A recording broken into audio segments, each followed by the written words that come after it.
बिस्मिल्लाहिर्रहमानिर्रहीम। नाजरीन, मैं हूँ साकिब बशीर एक नए वीलॉग के साथ। नवाज शरीफ का इश्तिहार जारी करने का जो इस्लामाबाद हाई कोर्ट ने हुक्म दे रखा है अल अज़ीज़िया रेफरेंस और एवन फील्ड रेफरेंस में, उसमें आज एक नई जो सूरत हाल है वो सामने आई है। वफाकी हुकूमत की जानिब से एक मुतफर्रिक दरख्वास्त जो है वो दायर की गई है असिस्टेंट अटॉर्नी जनरल की जानिब से, जिसमें मौक़िफ़ इख्तियार किया गया है कि हाई कोर्ट ने इससे कबल जो दो अखबारात डॉन और जंग के जो लंदन एडिशन और पाकिस्तान में जितने एडिशंस हैं, इनमें नवाज शरीफ का इश्तिहार जारी करने का हुक्म दे रखा है।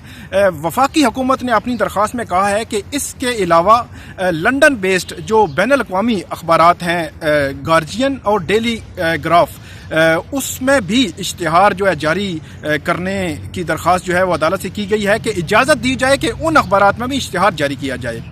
अब इस हवाले से थोड़ा सा हम कानूनी पहलू है या कानून क्या कहता है, इस हवाले से हम थोड़ा जानने की कोशिश करेंगे।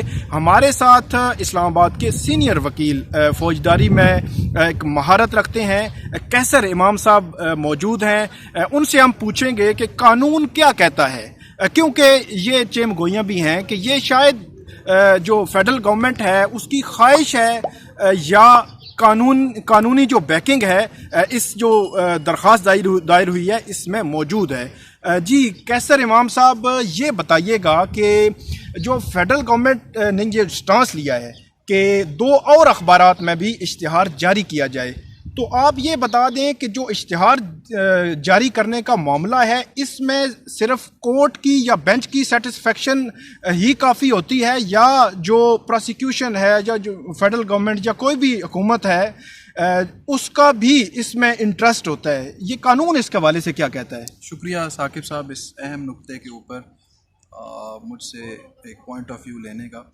डेफिनेटली मैं बाकी जितनी भी चीज़ें जो इसमें कंसिडर की जा सकती हैं उनके ऊपर नहीं बात करूँगा। स्ट्रेट फॉरवर्ड जो लीगल प्रोपोजिशन है हम उसके ऊपर आएंगे।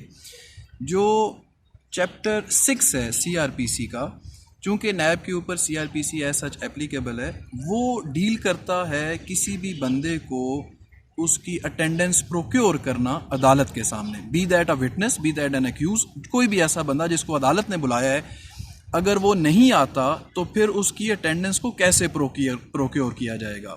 वो समन्सिस से शुरू होता है, बेलेबल वारंट से होता हुआ, नॉन बेलेबल वारंट से चलता हुआ वो प्रोक्लेमेशन पर जाके रुकता है।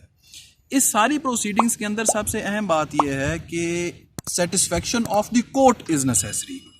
इसमें कोई भी जो पेटिशनर है, कोई भी को एक्यूज्ड है, कोई कंप्लेनेंट है, वो अदालत को ये नहीं कह सकता कि देखिए मैं इस अखबार में तो नहीं जा सकता, इसमें जाना चाहता हूँ, या आपने जिस न्यूज़पेपर का मुझे ऑर्डर किया है या जिस आपने तरीके से मुझे कहा है कि ये प्रोक्लेमेशन इशू किया जाए वो उस तरह मैं नहीं कर सकता, मैं इस तरह करना चाहता हूँ।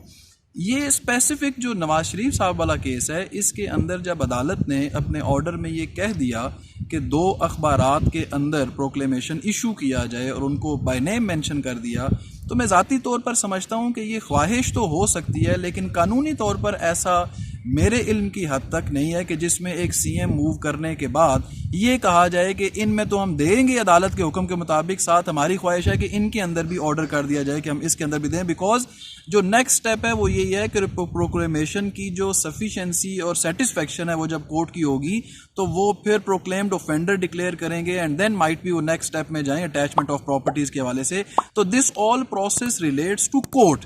इसमें किसी पार्टी की कोई ख्वाहिश या उसका ओवर एक्शन करना वो इन्वॉल्व नहीं है। अच्छा, इसमें एक सवाल मैं ऐड करता हूं कि आपकी बात से जो मुझे समझ आई है कि फ़र्ज़ कर लें कि अगर बेंच ये कहता कि नवाज शरीफ की जो जाती उम्रा और लंदन में जो रिहाइशें हैं, सिर्फ उनके बाहर जो उनका इश्तिहार है तलबी का वो चिस्पा कर दिया जाए और अखबार में भी इश्तिहार देने की ज़रूरत नहीं, तो अदालत या बेंच ये समझता कि इससे हम मुतमिन हैं।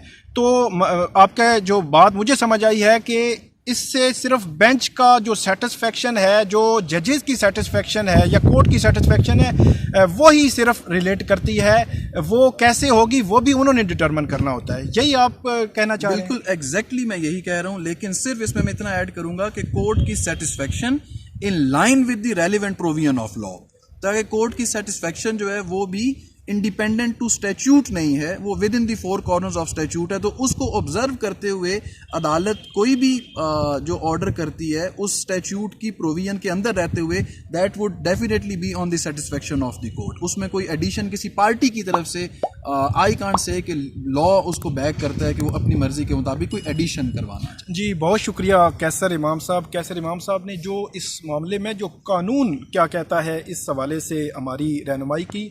नाजरीन आप हमारे साथ रहें, आइंदा भी हम आपको अहम मालूमाती जो वीडियोज़ हैं वो पेश करते रहेंगे। तब तक इजाज़त दीजिए और हमारा जो ये यूट्यूब चैनल है इसको आप ज़रूर सब्सक्राइब करें। बहुत शुक्रिया।